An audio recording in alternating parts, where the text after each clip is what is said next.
So right there, part 3.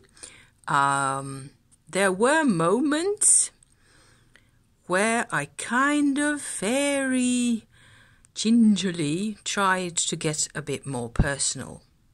This is a much smaller painting, as you can see. Let me see. There's the previous one, and the 2 ones that I started the series with are behind, okay? You can sort of see that. So you see how much smaller that is. The top one, right here, actually has the teensiest representation of my life with my mother. Right there, along this path. And still hurts like hell to look at that. My mother dragging herself forward. It's a representation, guys. It's just the way it felt. It didn't look like that. My mother was sturdier and prouder and had a lot more sense of humor than you can see from this distance. But I suppose it's the first time I tried to show anything personal, anything real. And that includes these little orchids here on the side. They're much bigger than the people in the distance, of course. It was my focus. My focus was on that type of thing. So that's what's biggest. And this character here upholding the arch, I get a headache looking at that.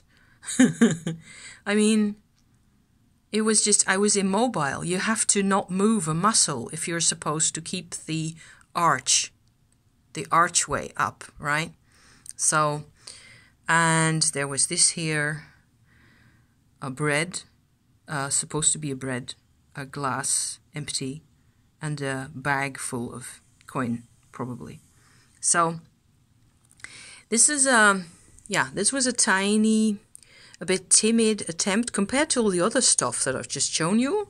I suppose this is rather a timid attempt at showing any involvement. Being involved was always rather a problem because I wasn't connected to anybody, not even. Yeah, I was connected to my mother. Of course I was. I couldn't say that I wasn't connected to my mother. That doesn't make sense. So, for the record, there we go. I still think this is pretty cool here, you know, with these figures. And that's just kind of the kind of stuff that just fell into my head. So, taking this down. And I'm taking these away from the pile. Because we're still having some more fun things to look at. And this is actually one way of looking at the world. I'm trying to do this on the floor in such a way. This painting is slightly smaller than the ones behind it. This was just actually very much something I did because I like doing it. I have no excuse. There is symbols in there, and there's lots more symbols in there. And I remember that I started working on this type of thing. I made another couple of drawings in there. And I have also a background in linguistics. So maybe that explains this type of convoluted approach to, you know, finding words within words and the history of language and significance and all that type of stuff. Where the essential bit for me, especially making this type of painting at the time, would have been this part, right? The part where there are no more words. So, yeah, maybe it's kind of cool. I don't know. I still like the colors. And there's a lot of... This is why I choose oil paint to work with, is because you can have this type of surface and then you can go over it with a transparent layer of some other color, and you can still have the brighter sandy yellow kind of color that shines through. So, yeah, I think that's That's just awesome. I've always been in utter awe of my tools and my materials that I worked with. So, moving on from there, I have one more fun piece, and then we get to the serious business. This is one that I personally still love to look at, because I had such a ton of fun doing, you know, the light in the leaves and all that type of shit.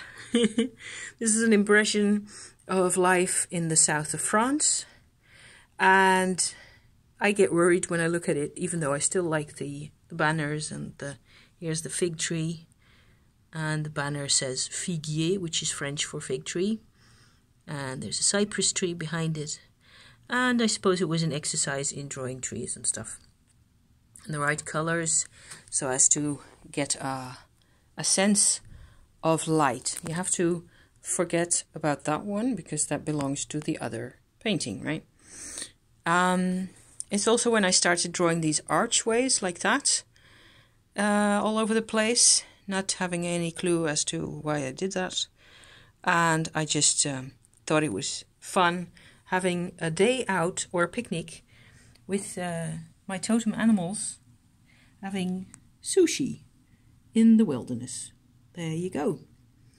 And that concludes the fun part of painting in oil paints, not hindered by any academic training or otherwise, and generally just, you know, doing whatever the hell I liked.